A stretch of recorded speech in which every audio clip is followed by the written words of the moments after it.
میں بعض اوقات حیران ہوتا ہوں، یقین مانے لوگ علماء کے خلاف. اس دن ایک عالم کے بارے میں ایک شخص مجھے کہہ رہا تھا میں تو اسے عالم نہیں سمجھتا.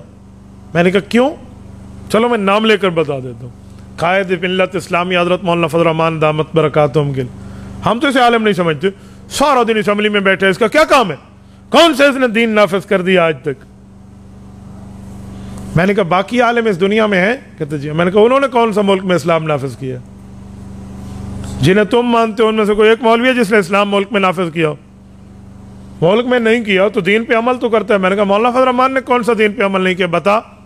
خانقاہ اس بندے کی ہے، مدرسہ اس بندے کا ہے، اس کی اولاد دیندار ہے، صوم و صلات کی پابند ہے، اولاد عالمات ہے، لوگوں سیاستدانوں کی بیویوں بیٹیوں اور پوتیوں تک لوگ جانتے ہیں، اس کی بیوی اور بچوں کو آج تک کوئی نہیں جانتا. 6 لاکھ علماء کا امام ہے، بتا اس نے کون سے دین کو ٹھکرایا؟ میں نے کہا تجھے عالم چاہیے اپنی مرضی کا، باقی باتیں کرنا تمہاری ذمہ داری. کیا نہیں اس نے کون سا دین نافذ کیا؟ میں نے کہا مولانا فضل الرحمان کو آپ نے بنایا کب وزیر اعظم ہے؟ 4 MNA دے کر اسے اسمبلی میں بھیج دیتے ہو اور کہتے ہو اس نے کون سا دین نافذ کیا ہے؟ اور جنگل کاٹنے کے لیے چاقو نہیں چاہیے، بڑے بڑے آلات چاہیے. کفر کا راستہ روک کے اسلام کے نفاذ کے لیے اسی پوری طاقت دو نا، جتنی طاقت 4 بندوں کی تم دیتے ہو. سلام ہے اس مولوی کو، وہ کفر کا راستہ تو روک لیتا ہے نا یار. اس نے راستہ روکا تو ہے نا. آج تک اسلامی شکیں موجود ہیں آئین میں، اس کی وجہ یہی علماء جو اسمبلی میں بیٹھے. اور مولانا میں ایک مزے کی بات آپ کو سناؤں. ہمارے نوجوان اکثر یہ جملہ کہتے ہیں، اور وہ کہتے تو دین کے درد سے ہیں، لیکن ان کے سینے میں دین کا علم نہیں ہوتا اور وہ غلطی کر جاتے ہیں. وہ کیا ہے؟ وہ کہتے ہیں ہم عالم کی قدر کرتے ہیں لیکن سیاسی عالم کی قدر نہیں کرتے. وہ سمجھتے ہیں کہ سیاست کوئی فضول چیز ہے. جب مولوی بنتا ہے نا تو مولوی کے سر پہ پگڑی آتی ہے جسے کہتے ہیں دستار فضیلت. یہ مولوی صاحب نے پہنی ہوئی ہے تو میرے خیال میں خل مدارس سے ان کی فراغت ہے. دیکھیں نا وہاں کے مدارس والے اس طرح کی پگڑیاں پہناتے ہیں. تو یہ بخاری شریف پڑھنے کے بعد ان کے سر پہ پگڑی سجی ہے. جب تک عالم صحیح مسلم کی حدیث کی کتاب نہ پڑھے وہ عالم بنتا ہی نہیں ہے. صحیح مسلم میں حدیث پاک صحیح موجود ہے. حضرت ابو ہریرہ فرماتے ہیں اللہ کے رسول نے فرمایا کانت بنو اسرائیل تسوسهم الانبیاء کلما ہلک نبی خلفہ آخر وانہ لا نبی بعدی. لوگوں انبیاء کرام انبیاء بھی ہوتے اور سیاستدان بھی ہوتے تھے. جب ایک نبی فوت ہوتا دوسرا نبی بھی آتا اور سیاستدان بھی ہوتا. اور میں سب سے آخری نبی ہوں، میرے بعد نبی نہیں آئیں گے، میرے خلفاء ہوں گے. اور جامع ترمذی میں العلماء ورثۃ الانبیاء، علماء انبیاء کے وارث ہیں. تو جب عالم نبی کا وارث ہے ہر چیز میں نا، مصلی نبی کی وراثت میں عالم کو ملا، منبر نبی کی وراثت میں عالم کو ملا، نکاح جمعہ عید کا خطبہ نبی کی وراثت میں عالم کو ملا، نکاح طلاق غمی خوشی کے فتوے دینا نبی کی وراثت میں عالم کو ملا. تو سیاست بھی نبی کی وراثت میں عالم کو ملی ہے. ہم بڑے حیران ہیں، مصلی کے لیے تو داڑھی والا ڈھونڈتے ہیں، منبر کے لیے تو دیندار عالم ڈھونڈتے ہیں، نکاح طلاق جنازہ غمی خوشی کے لیے تو علماء ڈھونڈتے ہیں، سیاست کے لیے کسی وڈیرے جاگیردار اور دنیا دار کو ڈھونڈتے ہیں. کیوں؟ یہ نبی کی وراثت نہیں ہے، یہ پیغمبر کی وراثت نہیں ہے، اس کا نبی کی وراثت سے کوئی تعلق نہیں ہے. یار یہ سیاست بھی تو نبی کی وراثت ہے. یہ میرے پاک پیغمبر نے فرمایا. ایک بندہ کہنے لگا آج کل سیاست فضول ہو گئی ہے. میں نے کہا اگر کوئی ایسے کہہ دے آج کل امامت فضول ہو گئی ہے تو کسی داڑھی منڈے کو امام بناؤ گے اپنی مسجد کا؟ خطیب رکھ لو گے؟ کہتے نہیں. میں نے کہا پھر نہیں، حضور پاک کے دور کو 14 سال گزر گئے ہیں اسی لیے سیاست فضول ہو گئی ہے. میں نے کہا پھر امامت اور خطابت بھی فضول ہو گئی ہے، 14 سال گزر گئے. تو اگر وہ محفوظ ہے تو یہ بھی محفوظ ہے. وہ خدا کے بندے سیاست دین کا جزو ہے، سیاست شریعت کا حصہ ہے، سیاست اسلام کا پارٹ اور حصہ ہے. آپ کیسے کہتے ہیں یہ نہیں ہے؟ اور جس بندے نے اس میدان کو سنبھالا ہے وہ تو رسول اللہ کی وراثت میں سنبھالا ہے. تو کہتا ہے میں سارے مولویوں کو مانتا ہوں، سیاسیوں کو نہیں مانتا. اور تبلیغ کا مولوی تبلیغ سنبھالتا ہے تو حضور کا وارث ہے. اور یقیناً ہے جہاد کا مولوی صحیح جہاد سنبھالتا ہے تو حضور کا وارث ہے. تدریس کا مولوی درس سنبھالتا ہے تو حضور کا وارث ہے. تزکیہ کا مولوی خانقاہ میں دلوں کو اللہ اللہ کرنا سکھانا اگر سنبھالے ہوئے تو حضور کا وارث ہے. سیاست جس عالم نے سنبھالی ہے وہ حضور کا وارث کیوں نہیں ہے؟ یہ تمہیں کس نے کہہ دیا یہ رسول اللہ کا وارث نہیں ہے؟ اور میں ایک جملہ کہتا ہوں، رمک کے مسلمانوں، دل کی تختی پر غور سے یہ بات ذہن میں رکھنا، یہ جو لفظ ہے نا کہ ہم مولویوں کو مانتے ہیں سیاسی مولویوں کو نہیں، یہ سب سے پہلے کس نے کہا تھا؟ اس دھرتی پر کس نے کہا تھا آپ جانتے ہیں؟ قادیانیوں نے کہا تھا۔ کیوں؟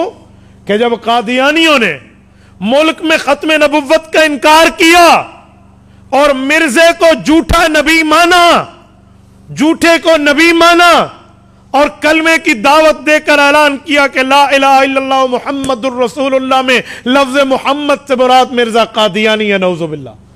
انہوں نے اعلان کیا کہ ہمارا نبی مرزا ہے، اس پر فرشتہ اترتا ہے جس کا نام ٹیچی ٹیچی ہے، اس پر سنسکرت زبان میں آیات اترتی ہے، اور قادیانیوں نے اپنا مذہب بنایا اور حضور پاک کی ختم نبوت پر ڈاکہ ڈالنے کی کوششیں کی۔ تو عطا اللہ شاہ بخاری امیر شریعت رحمۃ اللہ علیہ، اللہ اس کی قبر پہ کروڑوں رحمت نازل فرمائے، یہ میدان میں آئے، 10,000 آدمی شبہ ہوا، لیکن ملک میں قانون نہ بنا سن 53 کی تاریخ میں۔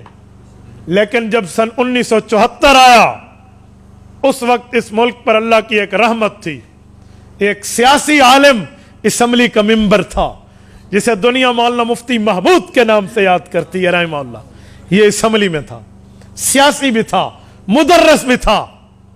اس نے قومی اسمبلی میں اعلان کیا، اس وقت کے وزیر اعظم جناب ذوالفقار علی بھٹو اللہ ان کی مغفرت فرمائے، اس کا بہت بڑا ختم نبوت میں ہاتھ ہے، ان کی موجودگی میں کہا کہ آج ہم حضور پاک کا نام لے کر حلف لیتے ہیں، ہم حضور پاک کا نام لے کر خود کو مسلمان کہتے ہیں، اور رسول اللہ کی عزت اور ناموس اور ختم نبوت پہ حملہ ہے، ہماری اسمبلی کس لیے؟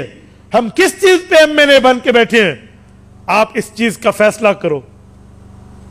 تو اسمبلی چاہتی تو یک طرفہ فیصلہ کر سکتی، تو نے یک طرفہ نہیں کیا، انہوں نے کہا جی قادیانیوں کو بلواؤ۔ قادیانی اپنے خلیفہ سمیت آیا، اپنے بڑے سمیت آیا، نائب نبی سمیت آیا، اور 13 دن وہ اسمبلی میں موجود رہے۔ 13 دن انہیں بہت سا ٹائم ملا، اپنے آپ کو مسلمان ثابت کرو، دلیلیں لاؤ، ثبوت لاؤ، ایویڈنس لاؤ کہ تم مسلمان ہو اور تم حضور کے ختم نبوت کے منکر نہیں ہو، حضور پاک کی شریعت کے انکاری نہیں ہو، دلیلیں لاؤ۔ 13 دن تک بحث چلی۔ ادھر سے مولانا مفتی محمود مسلمانوں کے قائد تھے، باقی علماء سمیت تمام مکتبہ فاہائے فکر جتنے اہل سنت والجماعت اسلام کے ہیں وہ سارے موجود تھے، اور ادھر سے قادیانیت تھی۔ 13 دن بحث ہونے کے بعد کفر ہار گیا اور اسلام جیت گیا۔ یہ اسلام کو تو اللہ نے ضرور جتوایا، سبب یہ سیاسی عالم بنا ہے، یہ سیاسی شخصیت بنی ہے، اور مولانا مفتی محمود نے مرزے کو کافر اقلیت قرار دلوایا اور ملک میں قانون بنوایا کہ جو ختم نبوت کا منکر ہے وہ اپنی عبادت گاہ کو مسجد نہیں کہہ سکتا، وہ کلمے کا اعلان کے اوپر دعوت نہیں دے سکتا، وہ خود کو مسلمان نہیں کہہ سکتا، وہ کافر اقلیت قرار آ گئے۔ 7 ستمبر 1974 کی لیجسلیٹو اسمبلی نے، آج امن ہے پاکستان میں، تمہیں کوئی قادیانی دعوت دیتے نہیں ملے گا، کوئی مرزائی حضور کی ختم نبوت کے انکار کو اعلانیہ آتے ہوئے نہیں ملے گا۔ وہ چوٹ کس نے ماری تھی؟ سیاسی عالم مفتی محمود نے ماری تھی۔ تو جب قادیانیوں نے وہاں چوٹیں کھائیں اور ماں باپ کی توبہ نکال کے انگلینڈ دفع ہوئے، جب مرزا طاہر اور مرزا ناصر وہاں پہنچے، انہوں نے پروپیگنڈے کے طور پہ سوچا کہ اب مقابلہ تو مسلمانوں کا ہم یوں نہیں کر سکتے، قانون بن گیا ہے، آئین میں ترمیم ہو چکی ہے، اب مسلمانوں کے لیے ڈیوائیڈ اینڈ رول، انہیں لڑاؤ اور اپنی کام کی تقویت دو۔ انہوں نے یہ شوشے پھیلانا شروع کر دیے۔ مدرس عالم تو عالم ہے، تبلیغی عالم تو عالم ہے، خانقاہی عالم تو عالم ہے، امام اور خطیب تو عالم ہے، لیکن سیاسی عالم نہیں ہے، ان کو نہ مانو۔ یہ جملہ قادیانیوں نے معروف کرایا۔ سن 74، آج سے 50 سال پہلے یہ کام شروع ہوئے، اور چلتے چلتے آج ہمارے مسلمان نوجوان یہ جملہ کہہ دیتے ہیں، ہم عالم تو مانتے ہیں، سیاسی عالم نہیں مانتے۔ ان کے دل میں دین کا درد تو ہے، لیکن دین کا علم نہیں ہے، پتہ نہیں ہے یہ جملہ قادیانیوں کا ہے۔ اور آج ہم کہہ رہے ہوتے، ہم انٹرنیٹ پر لکھ رہے ہوتے ہیں اپنے موبائل سے پیسے ہمارے, پیکج ہمارا, وقت ہمارا, آئی ڈی ہماری, موبائل ہمارا, ہاتھ ہمارا, اور ہم قادیانیوں کی باتوں کو شیئر کر رہے ہوتے.